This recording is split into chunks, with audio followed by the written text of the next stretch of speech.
Apakah dengan mempersatukan isu-isu seperti ini, apakah bisa mempersatukan gereja? Jadi tidak ada yang disebut dengan Katolik, Protestan, Anglikan, dan lain-lain. Jadi singkatnya kita ini disebut pengikut Kristus saja.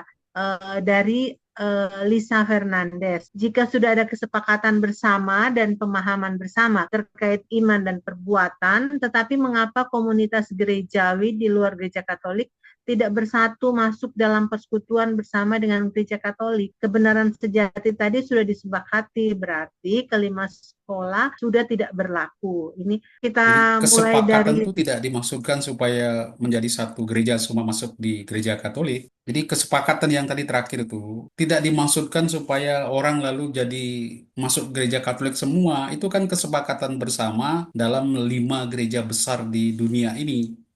Maksudnya supaya kesalahpahaman, karena kan seringkali karena kesalahpahaman mereka saling mengutuk. Wah, kamu nggak benar, kamu nggak benar. Akhirnya berkelahi, menjelek-jelekan, kemudian memahami.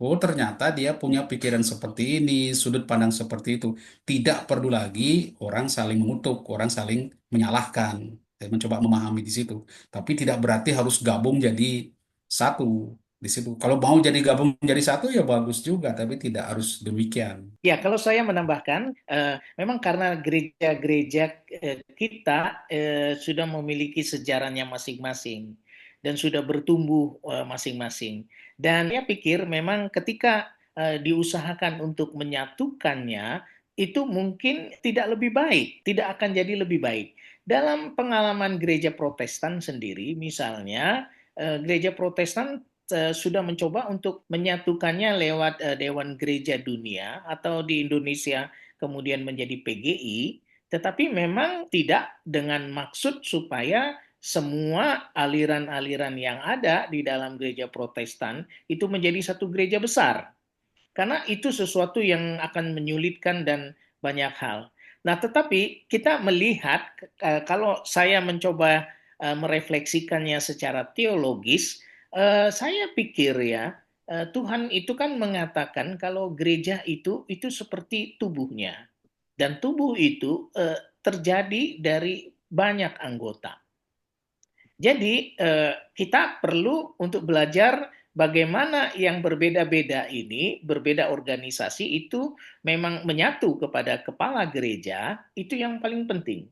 Dan kita memberikan sumbangsi sesuai dengan karunia masing-masing yang ada di dalam tubuh kita, yaitu gereja itu masing-masing sebagai tubuh Kristus. terima kasih Pak Andreas.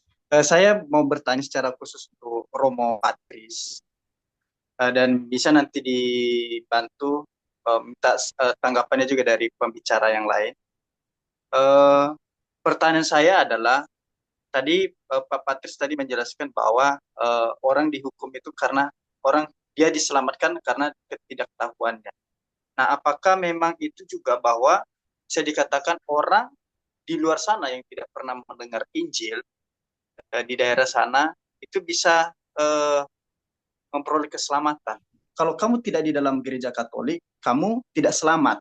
Jadi ada kontradiksi, tapi orang kalau tidak pernah mendengar Injil bisa selamat. Tapi kalau kamu di luar gereja Katolik, kamu itu tidak selamat. Dan ini yang sering digembar-gemborkan dan akhirnya membuat perseteruan antara Protestan dan Katolik.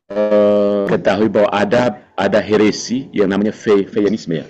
Itu artinya orang harus terdaftar secara formal. Misalnya saya harus terdaftar secara formal sebagai warga paroki Bunda Maria Banjarbaru baru bisa selamat. Salah. Yang diajarkan gereja Katolik adalah bahwa dia harus menjadi di dalam gereja Katolik. Orang hanya bisa selamat kalau terhubung dengan gereja Katolik.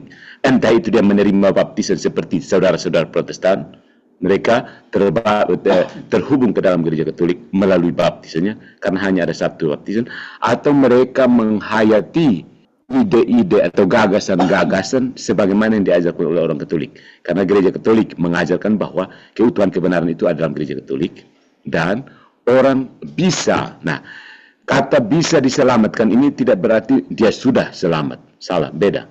Seseorang bisa diselamatkan di luar gereja bukan berarti seseorang sudah diselamatkan di luar gereja.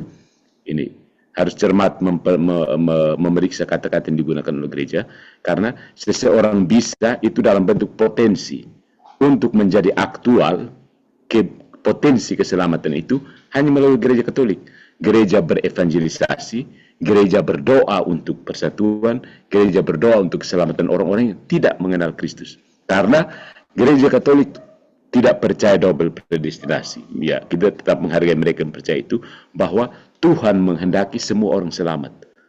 Dia mendirikan satu gereja sebagai sarana keselamatan ini. Barang siapa menolak sarana keselamatan ini, risiko ditanggung sendiri. Gereja Katolik tidak secara kanon mengatakan bahwa Yudas tidak selamat. Gereja Katolik hanya bisa tahu mereka yang selamat karena sesuai dengan kehendak Tuhan. Seperti itu saja. Terima kasih. Oke, terima kasih Romo Patris. Ini ada satu, Romo, dari Franciscus Hendra. Apakah keselamatan yang dapat diperoleh melalui perbuatan baik saja tanpa pengakuan dosa dan pertobatan? Oke, terima kasih. Saya tadi membaca itu pertanyaan. Mengaku dosa itu sendiri perbuatan baik. Apa itu mengaku dosa bukan perbuatan baik? Jadi perbuatan baik, bukan perbuatan jahat ya. Perbuatan baik itu termasuk masuk gereja, beribadat, melayani orang sakit, dan segala-galanya. Mengaku dosa dan merayakan sakramen itu termasuk perbuatan baik. Itu saja.